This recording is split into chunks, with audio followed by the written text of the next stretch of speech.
मैं एक बार अपने क्लास में जब पढ़ रहा था, उस समय एक अंग्रेजी की किताब में एक कहानी थी।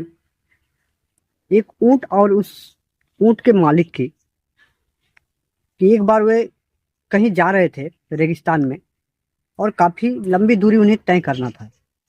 और जाते जाते उन्हें रास्ते में रात हो गई और मौसम जाड़े का था, ठंडे का मौसम था।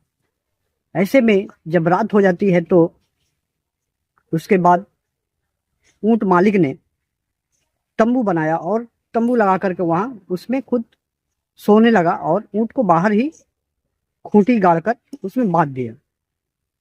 थोड़ी देर बाद में जैसे जैसे ठंड बढ़ने लगा तो ऊंट अपने मालिक से कहता है कि मुझे बहुत ठंड लग रहा है, थोड़ा सा तंबू में मुझे अपने सर को छुपाने के लिए थोड़ी सी भी जगह अगर मिल जाए तो अच्छा होता। तो मालिक ने कहा, पूरी शरीर तुम्हारी अगर तंबू में आएगी तो तुम्हारे लिए भी कम पड़ जाएगी।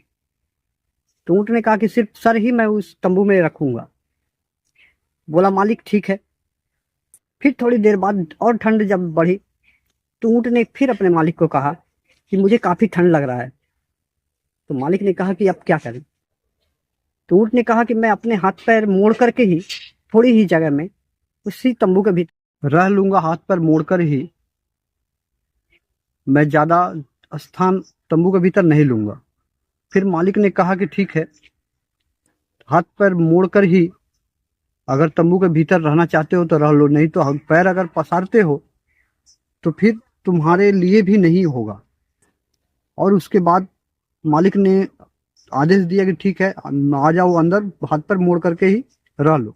और फिर ऊँट थोड़ी देर बाद मालिक से फिर कहता है कि अब मुझे अपने पैर को पसारने की जरूरत है। मालिक हैरान हो जाता है कि आखिर मैं कहाँ जाऊंगा। फिर ऊँट ने कहा कि आप बाहर जाइए, अब मुझे तो अपने पैर पसारने ही है। और फिर उस ऊँट ने अपने पैर को पसारा और पूरा तंबू ही गिर गया।